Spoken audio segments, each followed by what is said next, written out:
We're going to start our first with our remarks from our esteemed guests, and then we are going to have a great opportunity both to hear from across the country. Mallory Bateman is going to be calling in from Utah to offer some additional perspectives. And we're going to have then what we're really looking forward to is a chance for some discussion about where we're headed in these topics. There is going to be an opportunity for questions for our speaker and before we get to that conversation. And so particularly for folks that are online, if you can make sure to take advantage of the Q&A option that's available to you, and you can go ahead and start populating that with questions along the way. We'll make sure we can get to as many of those as possible. And we're also going to try to take some questions from folks here in the room. I do want to acknowledge folks from DC and around the country and for taking the time. And we recognize that there's additional conversation people might want to have, and we'll do what we can to facilitate and to connect people after this event. So we're thinking about the historical context for our talk here today. And RTI International, where we're sitting here now in North Carolina, was founded in 1958. By area university and business and government leaders, and they wanted to invest in the future of our state. Well, for most of our existence, for most of that time, there's also been a state official who's been working in Raleigh to make sure that North Carolina gets counted and who's done as much as anybody for really the future of this state. And a person's name is Bob Coates, and it's our pleasure to have him here with us. During more than 30 years of state government, Robert Coates has served in the Demographic and Economic Analysis section of the North Carolina Office of State Budget and Management, the governor's census liaison. He supported North Carolina complete count committees, promoting participation in the 2000, 2010, and 2020 US Censuses. And Mr. Coates also served as coordinator of the North Carolina State Data Center Network, and he led national efforts to affiliate organizations around the country, as we're going to have a chance to hear about. Now, I've had the great pleasure of organizing many different conversations about innovative and inspiring work. And in doing that, we often reach out and invite people to participate. And all the time I've done that, rarely have I gotten the effusive responses that we did. When we asked North Carolina and DC and leaders around the country to join us either virtually, as many of you are doing, or in person to celebrate Bob's work and to hear him talk about our future. We reached out, and people quickly emailed not just a yay or nay or yes or no, but unsolicited praise, and that was really quite enthralling to read and to make us realize just really how important an opportunity this was to celebrate decades of service. One official noted, Bob's quote, or that this official had, quote, tremendous respect for Bob. And another was quick to emphasize how much they, quote, enjoyed my years of working with Bob. Another said that Bob's done a lot for North Carolina. Well, my favorite response, though, was simply, in essentially all caps, Bob Coates is the real deal. And in talking to him, I can see and understand why somebody would have that assessment. So we all knew that when we were starting to get those kind of comments back in, that we really did have a special opportunity to come together to hear from Bob. And it's a pleasure and an honor to welcome him now to the stage.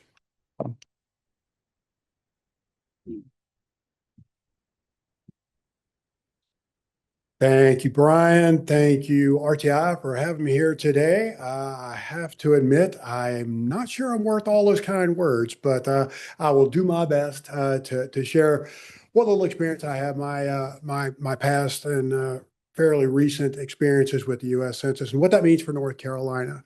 So that being said, let's click here. There we go. So before we get started with the conversation about my work experience and professional interaction with the US Census Bureau, I want to be real clear, give you some facts about who I am, where I've come from. So first of all, my career has been pretty much exclusively with the dear old state of North Carolina. I began working in state government in 1989. Took a little break to work at the Raleigh News and Observer. For a while, I was doing both, and then came back to work for the state of North Carolina. when I came back to work for the state of North Carolina in the early 90s. Ever since then, I've been in the agency that has evolved into what is now the North Carolina Office of State Budget and Management. And I can't say there could easily be a session twice as long just to talk about how awesome the Office of State Budget and Management is. Those are some incredible people there who work very tirelessly, usually behind the scenes, to make sure that North Carolina is taken care of. So very, very proud to have been a part of OSBM. Don't let my being a part of their organization reflect poorly on them, because they are fantastic people. Also during that time, starting in the early 90s, I served as the governor's census liaison. That role was just to give the US Census Bureau a direct contact person to get to the administration if something was happening, if there was an important data issue, an important concern over metrics, or how some potential standards may change, and they needed to talk to the administration. They just needed a point person. So that's been me since the mid 90s. I worked heavily with the US Census data throughout my career, and supported the North Carolina Complete Count Commissions for the 2000 census, the 2010 census, and the 2020 census. I was data support for the 1990, but I wasn't as heavily involved at the time.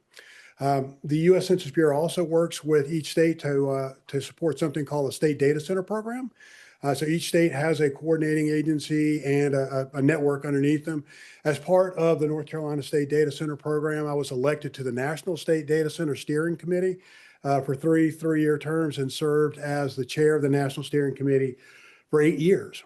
I also have very proud, very honored to receive the Order of the Longleaf Pine from Governor Cooper. And I was given the Randy Gustafson Award for outstanding service to the State Data Center Network as well. So all that just means that kind of a glutton for punishment. I'll stick around long enough. I'll do what I can to help out, and that received some recognition. But with all that being said, I am no longer, on December 1st of last year, I retired from state government. So I'm now no longer affiliated with the North Carolina Office of State Budget and Management. I have never been employed by the US Census Bureau. So any comments you hear today are just Bob talking to y'all. We're having a conversation here, pretty casual. And as my better half over here in the class of the household will tell you, take everything I say with a little bit of a grain of salt, but I will tell you the truth as best I know it. So going into, before we begin any other conversations about data itself, I have to give a huge shout out to the US Census Bureau and their team there. Right off the bat, it's good to point out that the word census comes from the Latin word censere, which means to count, assess, guess, or consider. And that really is the description of what the Census Bureau is trying to do. They're trying to give us the best count, the best picture of who we are in terms of population, who we are in terms of socioeconomics, what our business community looks like. The US Census Bureau, in my experience, has been staffed with tireless people who are committed to producing the best quality data they know how to produce. They are not there to produce anything with any kind of bent or slant. They're just saying, how can we best capture a picture of what's going on in this area? The way that they do that, their commitment to data quality, their commitment to transparency, how they come about their estimates and models, how they produce the data, very transparent so that you know what you're getting when you work with census data. When I started working in state government in 1989, I knew of the Census Bureau. I knew what the census was, but I didn't really recognize how expansive and how really involved the whole process was. With over 80 different surveys covering everything from general demographics to socioeconomic characteristics to business information, covering things like educational attainment, disability status, commuting, migration, those sorts of things, everything that goes into what are we, but what are we becoming? And when I started in state government in 1989, there was no internet really at the time. So the nature of who we were and the nature of how data was being consumed was very different. So I had a data customer call me saying, 1989, can I get information for all the income information and poverty information for all the what we call census tracts, sub-county subdivisions of counties for the whole state of North Carolina? And I said, well, yeah, we can get you that, but it's going to be data that was collected in 1980 from the last census. And they said, oh, that's fine. But now if something is 9 minutes old, people are going to have a problem with it. So the changes in who we are as a community, populations have become much more mobile. How we count those populations have become much more difficult. And then The appetite for more data right now have been consistent challenges to the Census Bureau. And in working with them, it's been my experience that they're really engaged working with their local partners, trying to find solutions, trying to find ways to get the best data out there because they understand that good data leads to good decision making, and that's good for all of our communities. So I can't say enough about my great respect for the US Census Bureau. So with that being said, even though there wasn't an internet in 1989 when I started, no two censuses are necessarily the same. So there's been a lot of change over my time working with the census. So in 1970, the first census that I was counted in, since then, North Carolina has doubled in size since 1970. We're growing at about 100,000 persons per year net. So that's a change between, when we talk about growth, we talk about births in the state minus deaths in the state. That resulting number is what we call natural growth.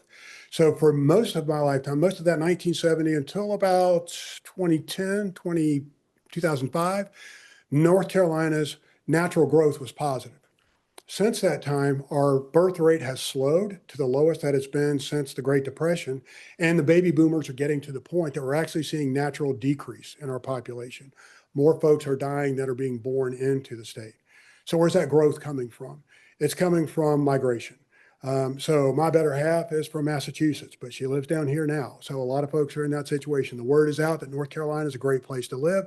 So folks are moving here for quality of life reasons, great colleges and universities, great climate. So that's attracting a lot of people to the area. But that change in migration is a relatively new story to the state of North Carolina. Now, there was a data release from the Census Bureau just a couple of weeks ago that talked about changes in migration to the state of North Carolina. Specifically, it talked about international migration. One of the things I want to point out about that, and just changes in concept, is international migration. When you're looking at ACS data, you're looking at people who were living someplace else a year ago. So a lot of those people who were in another place a year ago, and that place was outside the United States, that includes federal service members. So if you were in Iran, if you were in Iraq, if you were in Afghanistan, if you were in Italy, if you're in Korea, some overseas base a year ago, and you're back at Camp Lejeune or Fort Bragg now, that counts as in migration from overseas. So it doesn't necessarily mean that you have a foreign-born population moving into the state. It just means that we have some federal populations that are moving in. So that sort of thing is understanding concepts. And conceptual change has been a big part of the change of the past 20 to 30 years during my time. The first census that I worked on, there were only 5 race categories for the 1990 census. That changed to 6 race categories, and folks were given the possibility to respond to multiple race categories. And that change comes from the Census Bureau listening to the people of the nation, where they say, hey, I don't fit into one nice, neat box. I fit into multiple boxes. So that change is there to reflect how we identify. The Census Bureau now is still doing listening surveys where they'll sit down and have listening sessions. Tell us what you'd like to see. What race makes sense to you? That same conversation happens with our tribal communities. How do you identify in terms of tribal affiliation? I am not just Cherokee, I am Eastern Band of the Cherokee. So those changes have led to this continuing evolution of how we, the people, see ourselves and how that's collected in the national snapshot that is the US Census. So you may have heard there was a change since the 2020 census that there's a new race category that was added by the Office of Management and Budget at the federal level for Middle Eastern and North African.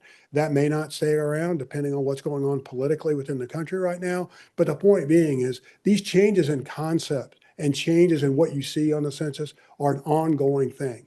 The census is no more stagnant than we as a community, as we as a state, or we as a nation are. And finally, I want to point out that in 2000, there was another big shift. There was a Supreme Court case that said for the purposes of apportionment, at that time, the census ran on 2 forms. There was a short form that 5 out of 6 households got and a long form that 1 out of 6 households got. The long form asked the same questions as the short form, but it added a lot more. The point behind that is the Census Bureau recognizes that they've always missed folks. There's never been a perfect census where we counted everyone exactly right. But the long form gave information that the Census Bureau was able to put into models and get us to a picture of, we think this is a more appropriate picture of who we are. The Supreme Court case said that's fantastic, but the Constitution says a count of the population for apportionment. So for the purposes of apportioning seats in the House of Representatives, only a count, which is the short form only census, can be used. For everything else, we can use the long form. So ever since 2000, we've had short form only census, and the American Community Survey was born in 2005. So the ACS surveys every month, and it publishes data every year in either 1 year or 5 year estimates. A big part of the push behind ACS was you had communities, and North Carolina is a classic example of that. Folks at the beach say Census Day is April 1st of the census year, but our population in July and August is dramatically different than our population on April 1st. Likewise, we have folks in the mountains who are like, folks come up here skiing in the winter months, and our population is dramatically different in those cold weather months than it is on April 1st. So how can we get a picture that better captures what we look like? So that's what the ACS does. A rolling survey that publishes estimates once a year will let you know, with different residency rules, this is what your communities look like. So the ACS was in a big way born to address those needs of who are we, and the ACS also captures those socioeconomic characteristics of income, poverty, residency, housing status, all that sort of information that really tells you a lot about who your communities are is really a part of the ACS. So that being said, we'll take a look at North Carolina real quickly. So we're the 9th largest state in population. We've been that way for a while. It's getting very close to us being the 8th largest state in population.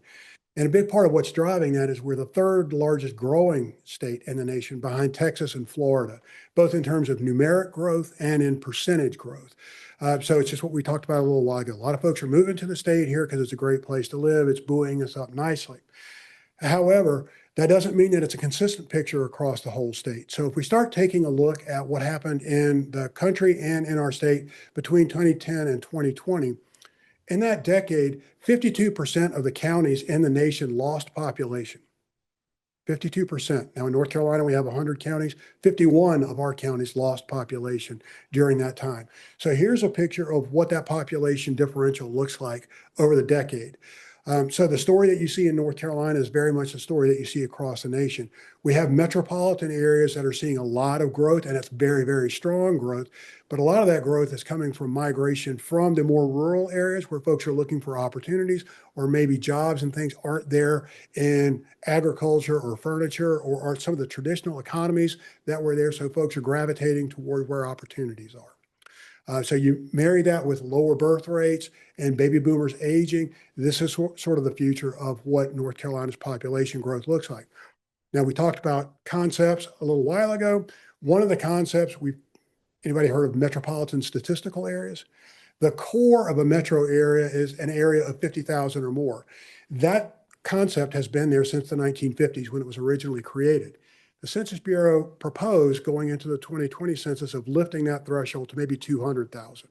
50,000 was metropolitan in 1950, but it's not now. So should that be changed? The feedback that came from North Carolina and from a lot of other places was, well, 50,000 has been the standard for a long time. For a linear analysis, that's helpful. If you do need to use a new standard, can we create a new standard, call it a super metro or something else? That may be the way to go. So the Census Bureau tabled that concept, that idea for the 2020 census, but it's probably going to come back for 2030. So the growth of metro areas, the growth of these core hubs, and what that means to employment, housing, job creation, and migration, that'll probably continue to be the picture that we see in North Carolina for the future. Now, one of the other things that I think the Census Bureau should get a big pat on the back about is that they're pretty good in communicating outside of the walls of the Census Bureau. They recognize that they produce data, but applying that data, they're not producing data solely for the fact of having nice numbers. They want that data to do work, to serve the communities in the country. So to do that, in the late 1970s, they created a partnership with each state. North Carolina was one of the first 4 of these state data centers, or SDCs. They also, shortly after that, created census information centers. And while SDCs are based in states and cover statewide coverage, the CICs are usually focused on certain population groups or certain population areas. So maybe the Asian Association of San Francisco is a CIC as opposed to the California State Data Center. So these partnerships are there. The Census Bureau works with these folks to provide them data, to provide training. And also, these are folks who know how the data is being applied to meet local needs, and they know the unique needs and and wants of their local data communities. So we can get together at conferences, we can get together and share those experiences. We can also be beta testers for ideas that the Census Bureau has in place. We're thinking about creating this data product. We're thinking about making this concept change. What do you think that would look like in your state? So the state data centers are an outstanding way of saying, here's data. The Census Bureau provides the data to us. Before the internet, you got it free of charge on these things called disks, CD-ROMs and things, which no longer exist. But it was a great partnership of just sharing information, sharing collaboration. And these fine folks would get together and say, well, we're doing this to come up with data tools or data applications to meet a need. So it really was a way of finding innovation and efficiencies as a team to improve the quality of data and the applications of data across the country. And the Census Bureau deserves a huge round of applause for starting this. And the people that you see in this picture, these are the SDC leads from across the country. They deserve a huge amount of credit for really being innovators and being dedicated to applying data to their state's needs. Okay, so for the North Carolina side of things, we said getting the state information, getting all the census information is fantastic. And it tells a great story for North Carolina. So back in the day, we put it on a mainframe computer. Folks had to dial in to access the data on what was called login to North Carolina. So the North Carolina State Data Center is the lead, which is myself, or used to be myself. Now it is John Quinterno sitting at the back of the room there. So John is the new head of the SDC. He's also at the Office of State Budget and Management and Demographic and Economic Analysis Unit, and he's the new state governor's liaison. So John is all things census in North Carolina now. Thank you, John. So we have one lead organization, which is John. We have 4 coordinating agencies, and we have 40 agencies across the state to support data needs. John's task is to keep those people informed, trained, collect their feedback, take that to the Census Bureau saying, hey, we're hearing complaints about this. We're hearing challenges in this area. We need you to help us with it. So it's a two-way street, and John is our conduit from North Carolina to Suitland, Maryland. So to serve those, our data affiliates, we created this online system that they could dial into and get to the data. It was fine back in the day when folks could dial up and get to it, but in the 90s, we decided that it needed to be migrated over to this thing called the World Wide Web.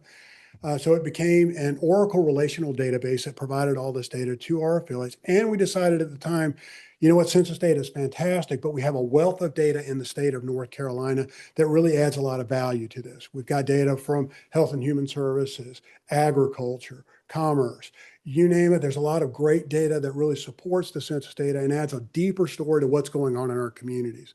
So the link system grabs the tip of that iceberg, puts it all together in one online tool free of charge with metadata, and allows folks to do data dives for their communities, for the state, the counties, and municipalities, and in some cases, statistical geographies like census tracts. And then in about right before COVID in 2018, we decided to migrate Link from a relational database to an open data portal, which is what you see now. So now folks can go on there. You can become a registered user. You can create your own data queries. You can create thematic maps. You can create dynamic charts based on the data that's there. You can subscribe to data sets. So when new data comes out, you'll be notified. And all of this is free of charge for North Carolina analysis. So if you're interested, link state.nc.us. That's a service that the North Carolina State Data Center and OSBM has been doing for the state of North Carolina since the 70s. So I think that's a great example of the Census Bureau working with states to really provide high quality data and support to all communities of our state. So to get us back into what's the census doing and how we gear up for what happens really once every 10 years, but also for these ongoing surveys like ACS, Current Population Survey, American Housing Survey, and on and on and on. There is a lot of foundational work that has to get done around the geographies of the state. We'll mail out questionnaires. That's great. You got to know where people live or might be living. So you got to know where addresses are. You got to know, is that address inside or outside a city limit? Is it a standard address? Is it a housing address? Is it a temporary address like a trailer park? What about homeless people? How do we count those folks? So all this work about finding out what the foundational geographic foundations of the state is falls to ideally local governments. And the Census Bureau reaches out to those folks saying, hey, we need your help. We want to find out exactly where people might be living so we can count them in your area. Most local governments understand the importance of that, but most local governments don't have very deep pockets. They're doing everything they can to serve the people that they have on a regular basis, and they can't afford to really go out and start doing a lot of other work once every 5 years or once every couple of months for the Census Bureau. So in North Carolina, we are extremely lucky, again, to have some geospatial experts at the North Carolina Center for Geographic Information and Analysis. We also have a North Carolina Geographic Information Coordinating Council, the GIC, that work really hard in establishing geospatial standards, foundations, tools, and processes to benefit everyone in North Carolina. I was a part of the census working group on the GICC during my career. And during my time there, I was able just to listen to the brilliant work these people were doing, saying, hey, that's fantastic. But if you could add this wrinkle there, what you're doing also meets this census need, so we can lighten the burden on our local governments. And they were more than happy to make that happen. So Colleen Kiley is here now from CGIA and the GICC. Again, it has been my good fortune my whole career to be surrounded by brilliant people. I've frequently been the dumbest person in the room. Colleen is an example of just brilliance that flies under the radar and serves North Carolina incredibly well. But I would encourage anyone and everyone, if you have thoughts or ideas about geospatial needs in North Carolina, you couldn't do any better than talking to CGIA and Colleen and Matt McClam, the director over there. So as an example of some of the outstanding work that they're doing, they have the NC1 map page, which is just that NC1 map. If you click on the data products, you'll see a pull down. What I'd like to talk about is one of the newest tools there, the municipal boundaries tool. Now, it seems obvious that that there's a municipal boundary, but in a place like Raleigh, Durham, Chapel Hill, Charlotte, those areas, those boundaries change because it's a rapidly growing area. You get out into rural North Carolina, some of those boundaries may not have changed in a long time, but when those boundaries were originally captured for use in the census and for use by the state, those things were drawn on paper maps a long time ago. So people did the best job possible at the time, but it wasn't as spatially accurate as using a GIS system. So yes, Virginia is north of North Carolina, but is it exactly at this line? That's what we're trying to correct now, trying to make sure that we have the most accurate data possible. Is it for census? Yes, but it's also for emergency management purposes, economic development purposes. That's the big reason that we're working on this. So going into this process, we had a lot of different resources of what does a municipal boundary look like? How old is it? What quality is it? Who maintains it? We had a lot of different resources for this data, but nothing that was authoritative and nothing that everyone could rely on. So the folks at CGIA said, what if we started working on something that was based on the authority of local governments? So this is the tool that they created. The local government can zoom in 24/7 anytime they want to and said, hey, we just had an annexation. Or we've just added a little bit to our extraterritorial jurisdiction, the ETJ. You can zoom in and this tool says, yeah, update us with your information. We, the state, will update that information. And now we'll have a central repository of authoritative boundary information that all state government will use and the US Census Bureau will use. You can look at this 24/7 and see what boundary we are sharing. If it's not right, tell us. And then you can focus your work on serving your people instead of answering the same question about what are your boundaries when every agency asks for it. So this is an example of efficiencies of CGIA being awesome as always, and lightening the burden on local government so that they can be more efficient with the resources that they have. Now, Bob, all this that you're talking about is really, really nice. Why do we care? Census is nice, comes out once every 10 years. So going into 2020, the fine folks at the George Washington University did a study, the Counting for Dollars. And this is the page for North Carolina. So you'll see that in fiscal year 2016, the federal government obligated almost $24 billion to North Carolina based simply on these top 25 formula grant operations. So that $23.75 billion, that's actually probably a really conservative or a low number. But that's just a number that we had going with. So for each person that gets lost, you're looking at, for each person that's not counted, you can, and this is a fiscal year figure, so you're looking at about $2,500 per person per year in federal funds coming into the state of North Carolina based on census numbers in some way, shape, or form. I don't know of any, I'm looking at Mike Arnold from OSBM here. I don't know of any agency that can afford to say, no, we don't need any federal money right now. Right, so dollars matter. And those dollars are there not because of what you say. I know there's this many people in my community. It's what can you prove? and your proof is the census count. So on top of that, the state also says we need the best numbers possible because we obligate monies to things like Powell bill for highway maintenance and things like that. And the state obligates another $250 per person per year in state funds based on the census count. So a combination of that federal funding and state funding tied to census count is a big deal. On top of just the money, you want to be sure that you're making the best decisions possible based on good data. You don't want to be guessing when you're obligating big sums of money. So having reliable data is really key. And the Census Bureau is really good, as we mentioned earlier, about sharing their methodologies, being transparent. This is how we got to that number. They'll tell you exactly how they did it. So it's important to get that right. Now, it's good to have a good practical explanation of why this matters. This is a Hurricane Helene. Some of y'all may remember. This is the damage needs assessment slide, one of the damage needs assessment slides. I went to the General Assembly of North Carolina. The office turned this around in, I think it was 31 days, something like that. Huge turnaround of doing the assessment on what the impact of the state of North Carolina was. I'm just going to talk about this one slide. Every data point that you see on the left-hand side is census information. We had that at small sub-county areas so that when the storm hit, we were able to overlay that with flood inundation maps and tell us exactly how many people were here, how many of those people had mobility status issues, how many of those people were 65 or over, how many of those people didn't speak English in their households as a primary language. So all of this helped our first responders get to people and get them out of harm's way immediately. And then it helped us do an assessment of what are the needs going to be like to repair those areas, get people back in their homes.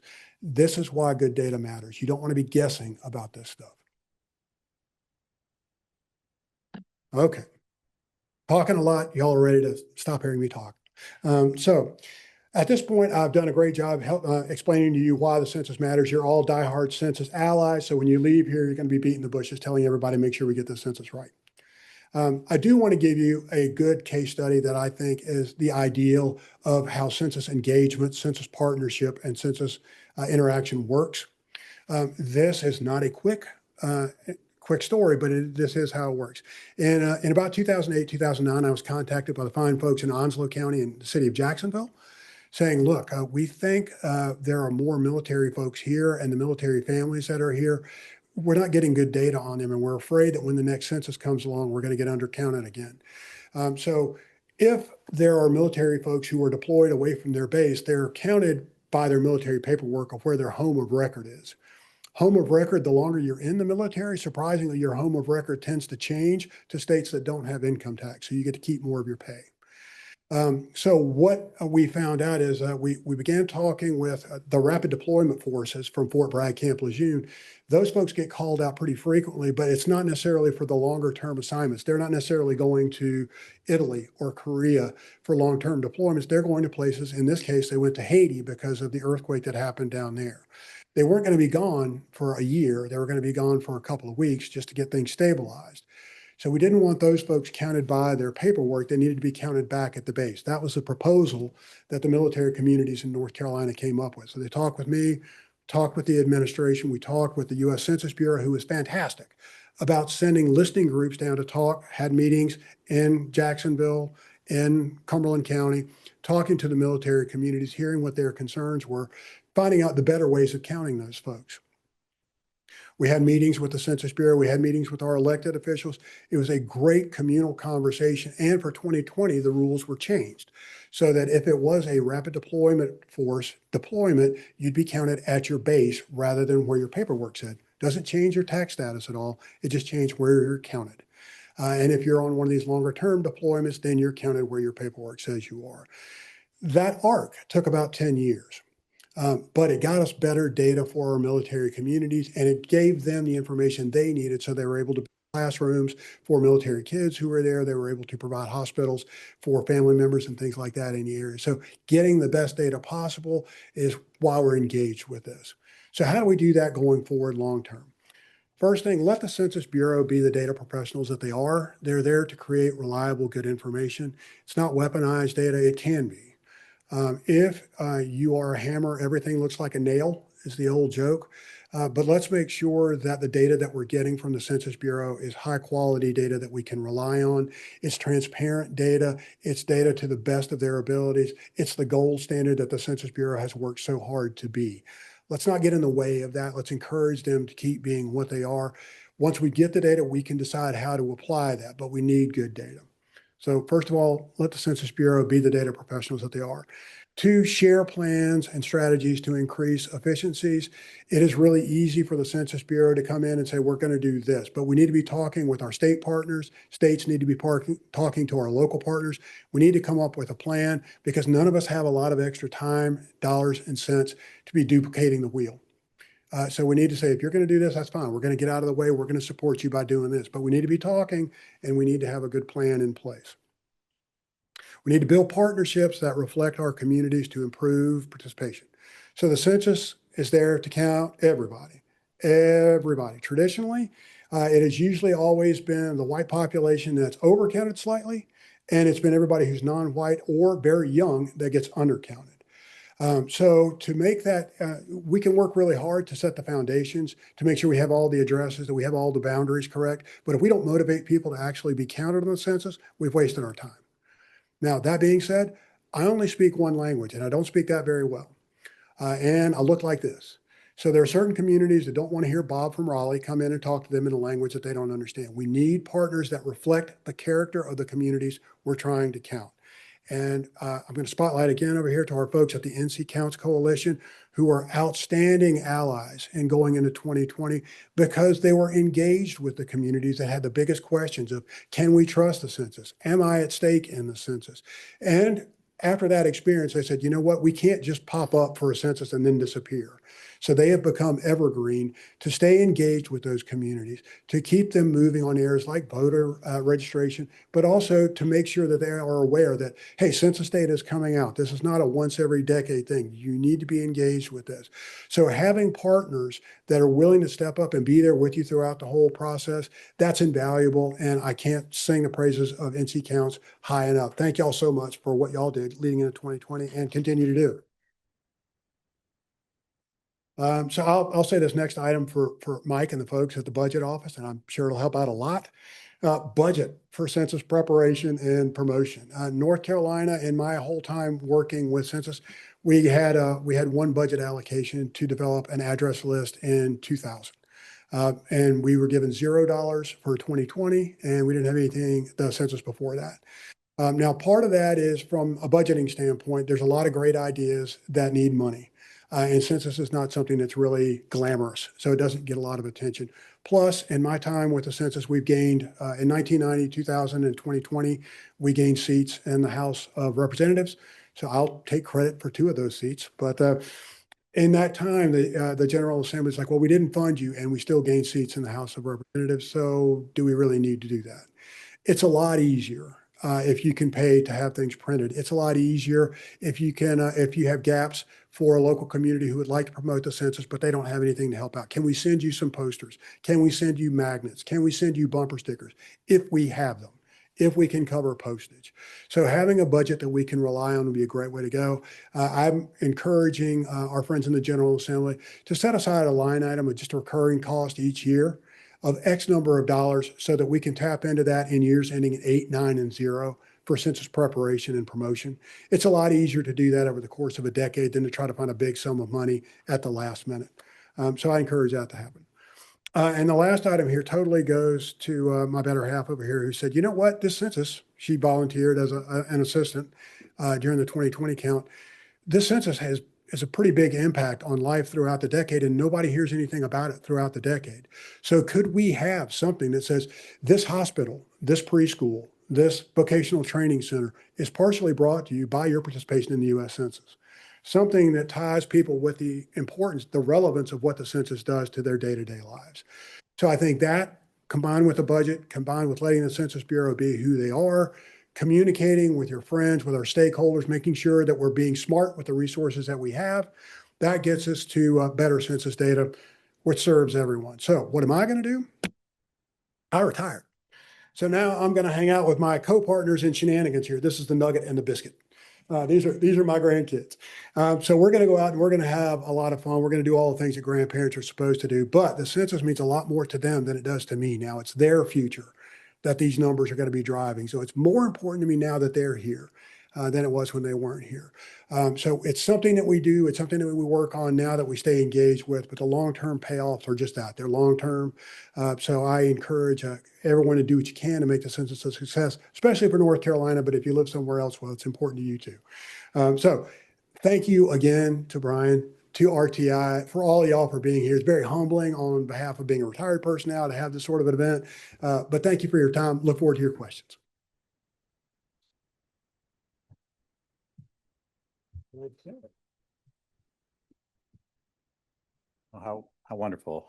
Thank you so much, Bob. And we're going to hear additional remarks here in just a minute. But I also don't want to miss the opportunity to acknowledge, and particularly for folks that are here in the room and folks online will appreciate this. It's just a chance for us. All of us are residents here of the state of North Carolina. We have a number of state officials here and state government workers. We just want to thank you for your service as well. Thank you so much for all that. Okay, we're going to shift gears here to a different part of the country, and yet we're going to hear some similar themes. It's a great honor for us to have with us Mallory Bateman. Mallory is Director of Demographic Research and the State Data Center Coordinator at the Kem C. Gardner Policy Institute at the University of Utah. Mallory's service extends far beyond Utah as well. She's also served national efforts, such as the National State Data Center Steering Committee and the American Community Survey Data Users Group Steering Committee. We really appreciate her taking some time to reflect on both Bob's comments and her own perspectives on where we're headed. So we'll shift gears and bring up Mallory. Thanks for having me. Can you hear me okay? Okay. I'm going to try to share my screen, and while I do that, I'll just say that I was one of those emphatic emails, being so excited to get to do something in support of Bob. He has just been a mentor, a shoulder to lean on, a real cheerleader for not only me, but the whole network. And his energy, dedication, I'm going to look at my notes so I don't lose it. Energy, dedication, and insights bolstered the SDC network state data centers and kept it alive when the program was maybe waning and in a tenuous place. So I think we have a lot of gratitude for Bob nationally as well.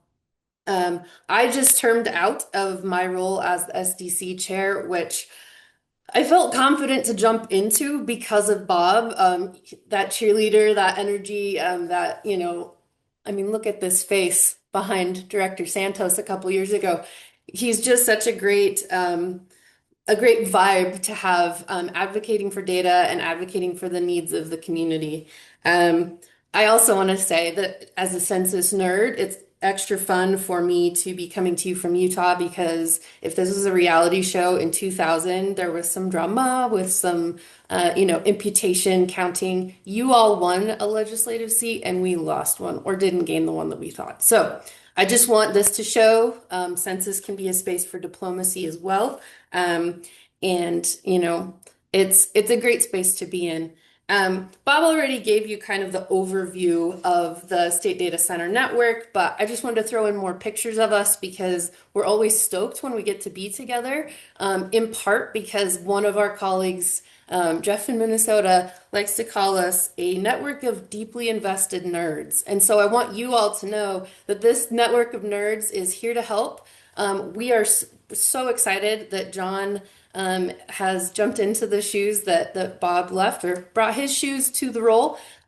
He's jumped right in and is on the steering committee and is, ready to go. So he's already on the inside track for all of your 2030 census needs. Bob said all this, but I just want to also highlight that the network is full of a lot of different backgrounds. So while there are a lot of folks in state government like Bob, like the North Carolina situation, I'm coming to you from University of Utah. There's a good chunk of us in university spaces. We've got libraries, and then at least one nonprofit organization. So I think having all of those different vantage points of looking at the data, of how communities interact with the data, is really, really helpful for providing that feedback to the Census Bureau.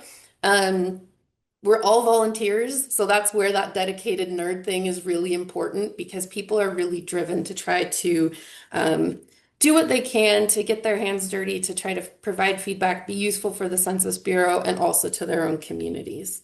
There's a lot of us, so I'm guessing that room, from the sounds of it, is full of people that are in coordinating agencies, affiliate agencies. That varies state to state. Some of us are, smaller networks, maybe not quite as engaged, but we're all here. And I want you to know that if John doesn't have the answer right away, there's someone in this network that might be able to help. And we are always chatting. So I want to keep that front of mind as well. So Bob touched on these, and I want to say that Bob, as a resource for all of us, was great in 2020. 2020 was my first census, and he kept being like, don't worry, this is a one-off blip. Some of this tumultuous sea of decennial census navigating, you're only going to have to do it once. So, Bob, it turns out we were setting ourselves up great for 2030, but thanks for giving us the confidence and making us feel sure-footed as we navigated all of the fun adventures that came out of the 2020 census. But these are just some of the ways in which the SDC network might be able to help. So for me, for example, I can't help with all of these things because I'm not a governmental agency, but you might get pinged in North Carolina for some of these opportunities by John or by, other census avenues. I was gonna take a screenshot of like headlines relating to the 2030 census. Turns out they're all quite editorial and fiery and fun. And since I am not retired and coming to you from my job, I decided I'd just throw in a fun picture with 2030 instead. There's a lot going on. There were a lot of plans that were in place that have maybe not they might not be fulfilled in the same way as intended when the plan was written. The big thing coming up soon is the 2026 census test, and that has been changed quite a bit.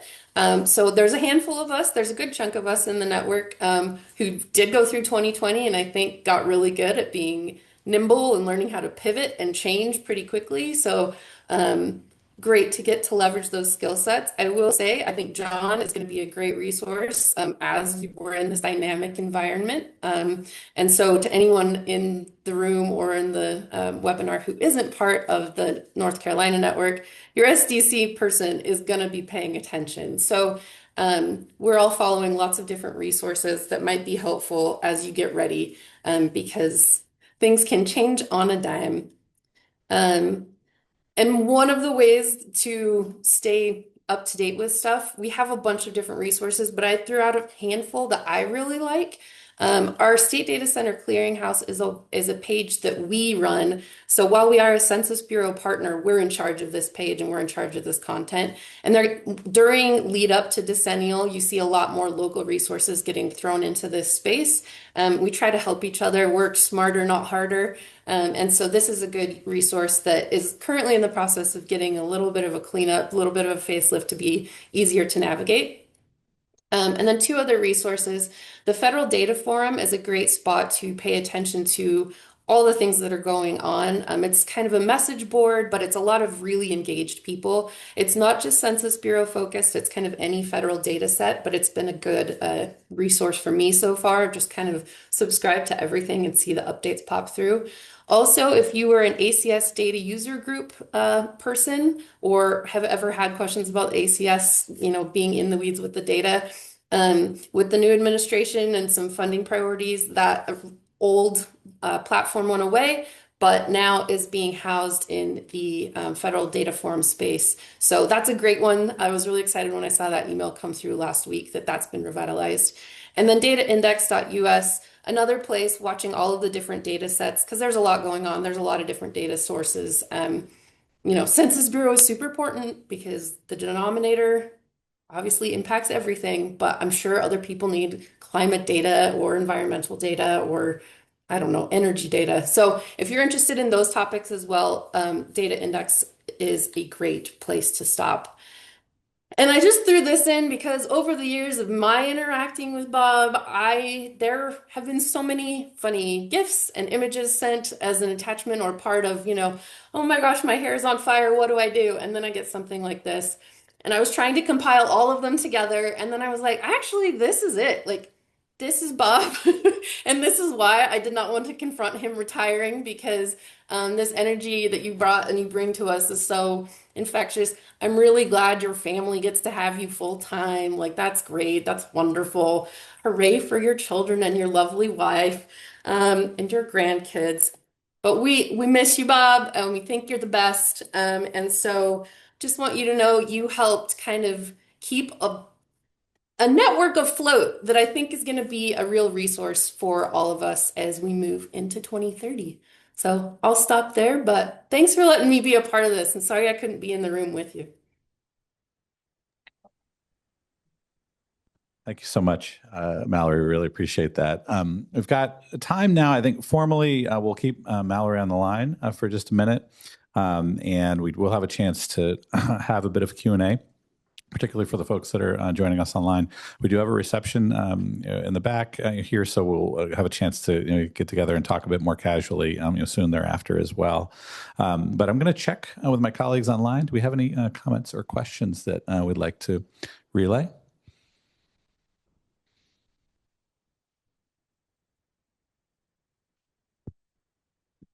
There was a question in reference to the funding that you mentioned. I think it was like 23 billion. Was that current state, future state, or where is that referencing? You got me? Yeah, okay.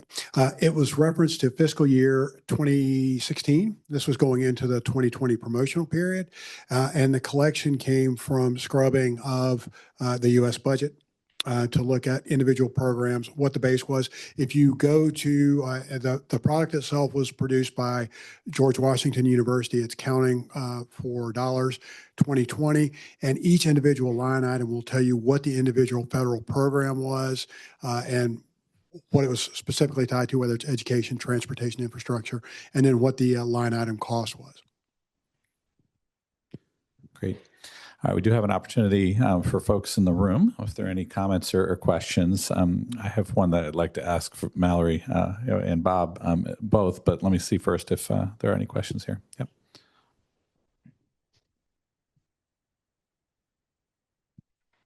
Hi, Bob. This is Stephanie Hawkins.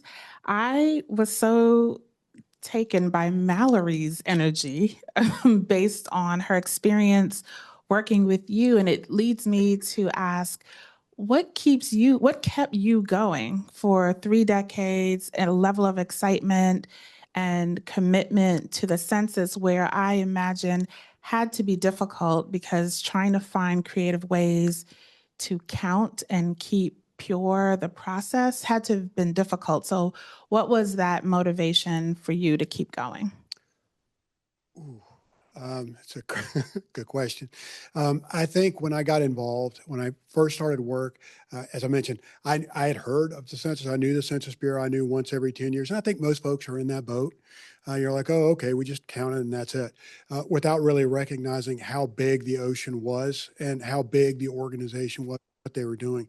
And the more I started taking a look at, the more I started seeing, wow, this impact is pretty big across a lot of areas. And it's worthwhile pointing out there's not a question that the Census Bureau can ask that's not required for a federal program. So these are dollars and cents that are going to somebody's kids and somebody's highways and somebody's health care. And my responsibility within North Carolina was, well, let's get it right here. I'm not responsible for anywhere else. And the best I can do is get good data for our decision makers. But it, at the time I had very young children when I started, and now they're producing grandchildren, which is awesome. But that's a pretty big motivation for let's get it right for them. So for me, just seeing the value of it that way, I talked to plenty of groups getting ready for a census, and there were folks who were like, well, we don't trust anything. I visited folks in the far western part of the state. This was before Helene and all that. Very appreciative that anyone would come west of Asheville to talk to them. Very polite, very friendly people. But they also said, we're not really interested in anything that Raleigh wants us to do or DC wants us to do. So that task is like, yeah, I'm not either, but you should be doing this because it's what you need to do for yourself. This is your community. These are your people that you're funding. So getting to that point, and I heard plenty of people, we're not so sure this data is safe.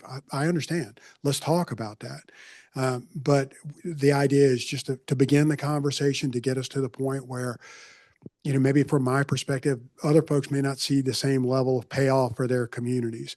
We had a conversation earlier today. Apparently, the Greensboro area of North Carolina has the largest Montagnard community outside Southeast Asia, but they want to see that data. And they don't see it in the census because the numbers are so small, they can't release the data without identifying individual households. So it's frustrating that they don't see the data, yet it's also encouraging that your confidentiality is being protected. So is the glass half empty or half full? That's part of the conversation that comes with this role.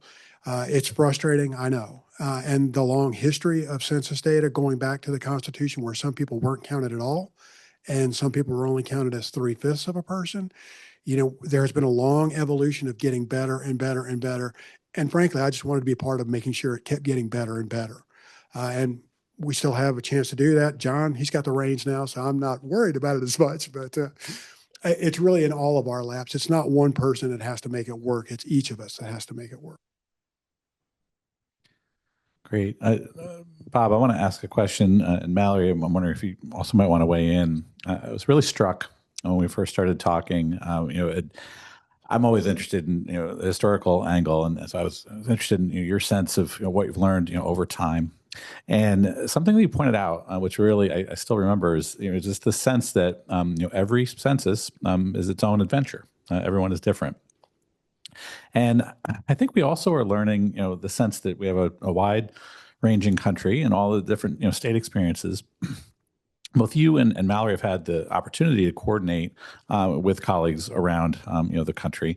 I'm just curious, for folks that really are learning about this on some level for the first time, what's your sense of what might be surprising to people in terms of the experiences that tend to differ or be unique in different states? To what extent we think about this as an effort to count, but it really is much more complex than that. And I'll just pause for a second to note that I think North Carolina often has received very high marks for the wonderful work that's done here, but there are different challenges in different states. I'm just curious what your sense of that diversity is, and then Mallory might have a thought on that too. But yeah, I think that's exactly the type of conversation you hear when state data center leads get together and share, well, this is what we do in our state. The high grades that we get in North Carolina, in no small part, are because of what CGIA does, setting an incredibly high quality geographic foundation for the state. On the other hand, we're not a collection of islands like Hawaii or a very remote area like Alaska. So being able to track that is very different. Demographically, we don't have things like colonias, and we don't have as many varied types of tribal lands that function independently of that are their own sovereign areas. The Eastern Band of the Cherokees are their own sovereign country. So there is no state operation that does the counting there. They work directly with the US Census Bureau. So that is going to vary from state to state. The history that makes up each state, the influx, how people got to that state, the cultures that make up that state, that's going to be unique to each area. And what makes it successful is the way that you can connect with that. So if we start talking about, we had a conversation about how do we do census outreach? Let's go to Lexington during the barbecue festival, because North Carolina is going to eat some barbecue and we're going to be there. And if there's a presence where you can talk about that and meet people in a way where it's not as threatening and they feel familiar with it, all of a sudden it's a much less threatening conversation.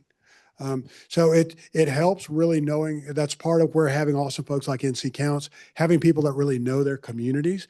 And have you thought about doing this? Because our people really plug into this. That's priceless. You really need to have those people at the table. yeah. And I'll come back to Mallory as well, and just to ask a question. It really is about partly what you've learned in coordinating with other colleagues in other states around the world. If there's any aspect of that's been surprising in terms of the experiences or commonalities that you've seen with the experiences of other state data centers and with colleagues in other states. I think one of the kind of bummer commonalities is that most of us are working kind of in volunteer or like other duties as assigned capacities to build up these outreach efforts. Every now and then California would enter the chat and it was like, get out of here. You guys have so much funding dedicated to this. And so you get really creative ideas of how to work with communities, how to try to provide any kind of incentive to try to like connect with people. And I think that kind of scrappiness helps in the outreach because it shows that there's some earnestness. And I think in a state like ours, there are sometimes questions about the federal government being the ones collecting the data. And, why should the state even care if the federal government's, this is their deal? Um, and we're not alone as a state with that kind of attitude. And so having some of those conversations where you think maybe you're the outlier and then realizing you're not, and there's someone else that can share their experience has been super helpful in the network. Great. Thank you very much. It looks like we have another comment or question. If Shane, you want to offer that to us? Yeah, a question from online. What are some of the most effective outreach efforts you have seen in North Carolina in 2020 to drive self-response? 2020 was really an interesting experience.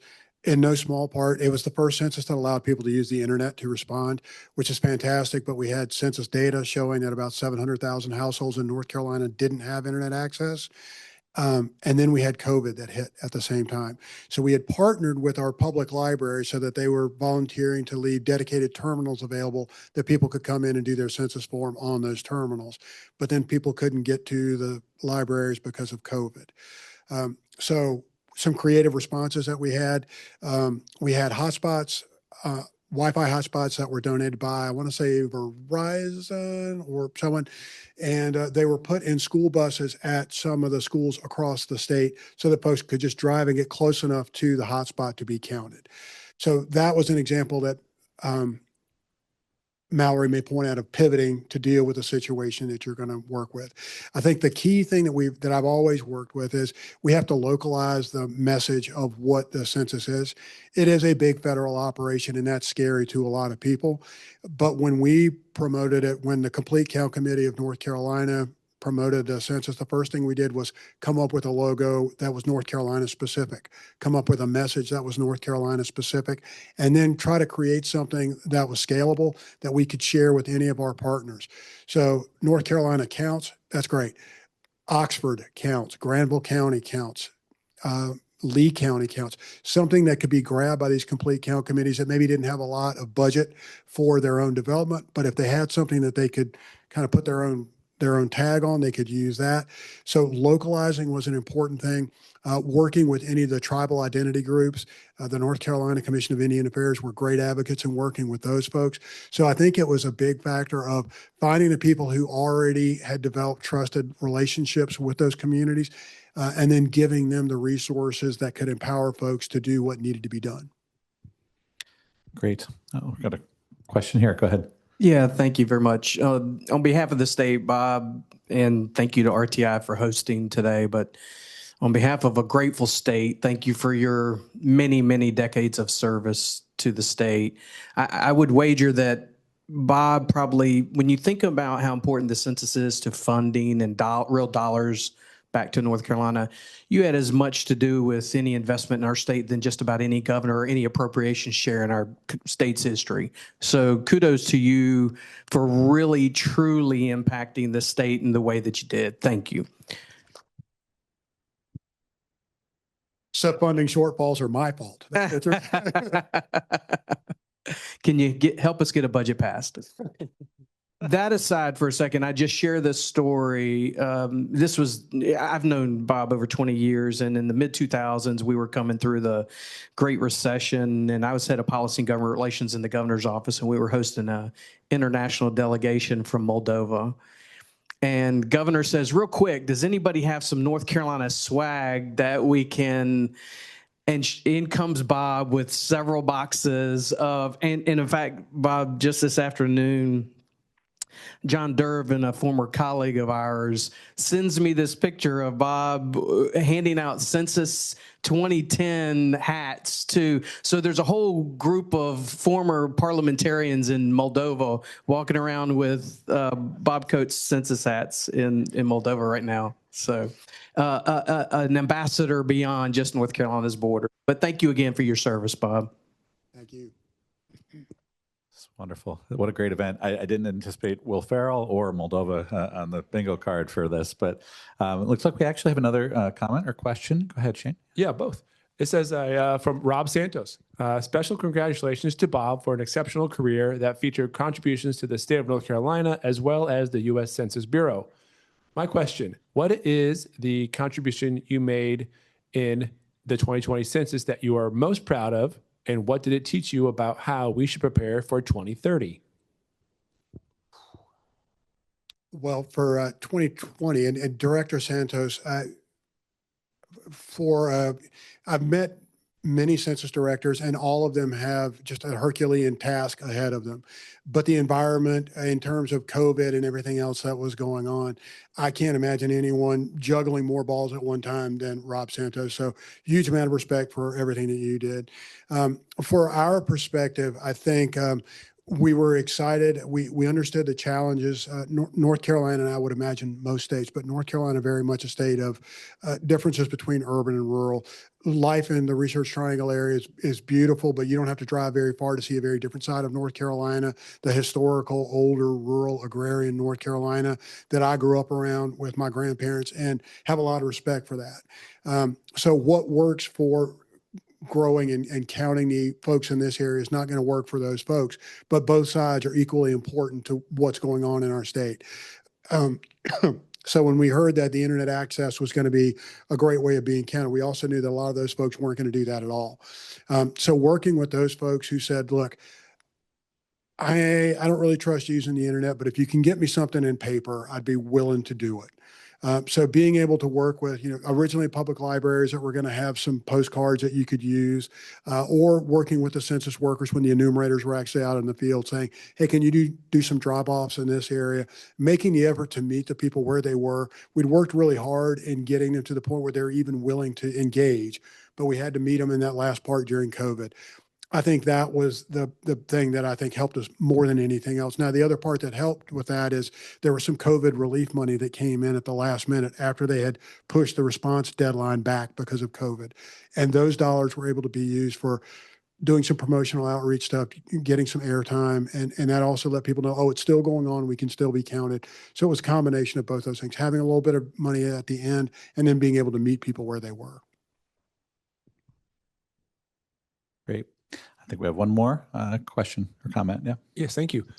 Do you know if the Census Bureau is conducting or planning to conduct any methodological research to determine how best to ask the citizenship question in 2030?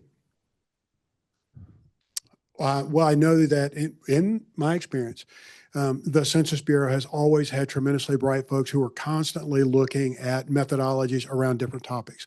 Usually within the State Data Center Network, they would let us know we're going to be focusing on these topics for the next year. There may be some longer term discussions around race and ethnicity questions. The citizenship question has been a part of the American Community Survey since day one. It was part of the long form of the census before the American Community Survey. So it's not a new question. It's been there. It's only asked down to the block group level, so it is not as granular as the once every 10-year survey, but it is data that's collected every month. So I'm sure, I cannot swear, I cannot give you the name of the person at the Census Bureau right now who's looking at that, but I'm absolutely sure there are people who are looking at ways of the amount of research that I have seen on how they are asking questions to help folks understand that when we ask you about race, we're not asking about Hispanic origin, to try to make it clear to get to what they're really trying to ask and to provide that data. I am sure that the same is happening with the citizenship question. Excellent. We really appreciate everybody's questions, and we want to leave space for additional discussion, particularly here in the room, and so a chance for us to celebrate a bit further. I want to thank all of the folks that were online and joining us today. Thank you so much for taking the time out of your busy day. For folks that are here, in person, we do have some desserts in the back and a table set up. So we're hopeful that you would stay and engage and continue to wrestle with these questions as we all go ahead and move forward. Thank you so much for being here today. And one more round of applause for Bob Coates.